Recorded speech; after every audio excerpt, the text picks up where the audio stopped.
Hey everyone, it's Haley, and today I'm doing something that you guys have been bugging me to do forever, and that is my review of The Heir by Kiera. So if you didn't know, The Heir is the fourth book of the Selection series, which if you haven't read books 1, 2, and 3, so if you haven't read the Selection, the Elite, or the One, then you should leave, because this is going to be, like, this whole entire book's existence is a spoiler for that whole entire series. So if you haven't read the first 3 books, you should leave now. You have been warned. Don't yell at me. But if you haven't read this book yet, you're fine. It's not going to spoil you. This is going to be spoiler free as long as you have read the first 3 books, if that makes sense. So if you haven't read this one, you are fine. But if you haven't read the Selection, the Elite, or the One, then you should leave now. Bye-bye.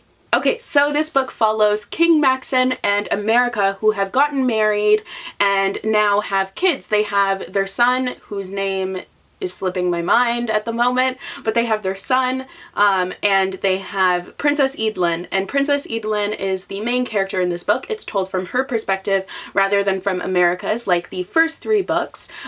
So Princess Edelen is now in her own selection. So it's basically, it's not The Bachelor anymore, it's The Bachelorette, where you get to see her as a princess going through all of these 35 potential suitors and choosing who is going to be the next prince, the next prince. So the book is kind of following her as she's trying to kind of find herself and come to terms with the fact that she's a princess, and as a princess she has duties that she needs to fulfill for her country. That was like the worst synopsis I've ever done, but whatever. So the writing of this book was just as I had expected. It was fun and it was just light and a very easy, quick read.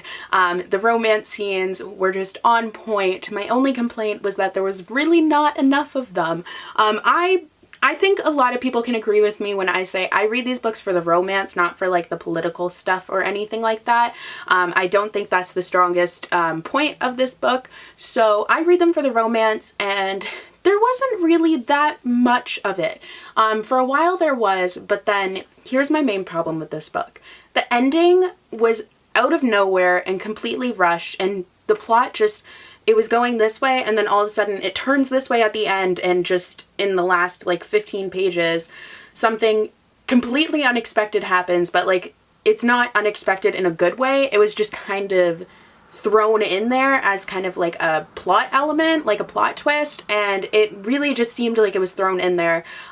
There were like 2 plot twists right after the other, and it was just kind of, the one made sense and I liked the one, but the other one I was like, where did this come from and why is this happening? Like, it wasn't really given any like backstory, so to speak.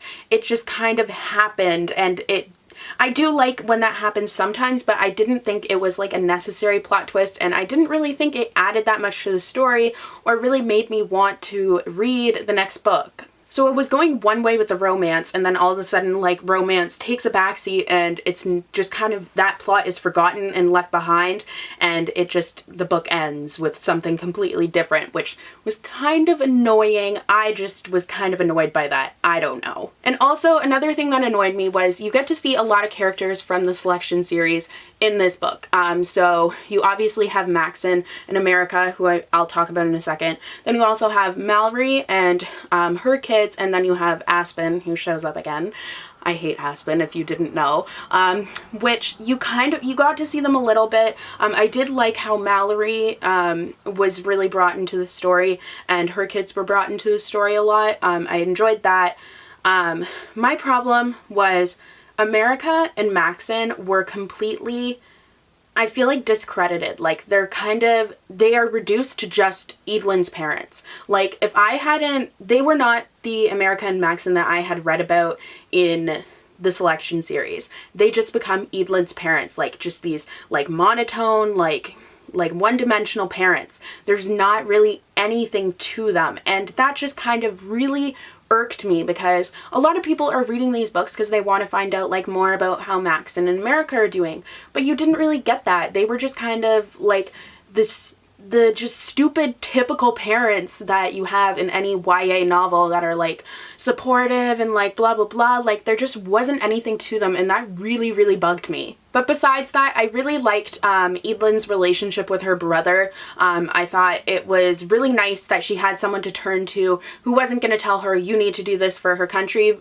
for your country, because I think that was kind of getting overwhelming for her. I could understand why she was the way she was, though. Edelen is a very bratty character. She's not as annoying as America is. America is just really indecisive. I think Edelen kind of knows what she wants more so, like not completely, but she does have an idea of what she wants and knows that it's not really possible, but she is very bratty about it, and she's been raised as a spoiled kid, and that also bugged me because I feel like America and Maxon would not do that. Like they wouldn't raise their kid as a brat and someone who gets whatever they want.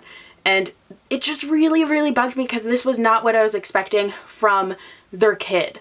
It was annoying. But I feel like the brattiness is something that she's going to grow out of. She already is kind of realizing that she's not entitled to whatever she wants, and she has to make sacrifices in her life for her country because she is a princess. I loved the fact that we got to see the other side of the selection. In the other books, we were from America's perspective, so one of the potential princesses, but this time we were from the princess who was choosing from all of the like men. So it was really interesting to see kind of the backstory to the selection, like how it started and like how like it's all organized and how she's choosing all of these men and interacting with all of these different men. And what I also liked is trying to figure out who she's gonna end up with, because it's really hard, like it's not made obvious, and I really liked that kind of mystery aspect to it, because like there are so many men in there that are just so fabulous that I don't even know who I'm rooting for. But I liked most of the potential suitors, so to speak, and I have no idea who she's gonna end up with. So I think that's all I have to say about this book. Let me know if you have read this and your thoughts in the comments below, and let me know if you are planning on reading this. So I ended up giving it a 4 out of 5 stars, which was really sad for me because I gave the rest of the selection series all 5 out of 5 stars, but I'm hoping for more from the next book or the last book. I'm just hoping that Edelen will kind of come into herself and realize that she shouldn't be a brat, and I'm hoping we'll kind of see more from America and Maxon. I have no idea where the plot's gonna go after the ending because the ending was very annoying, but I don't know, we'll see. So yeah, I'll see you guys in the next video. Bye!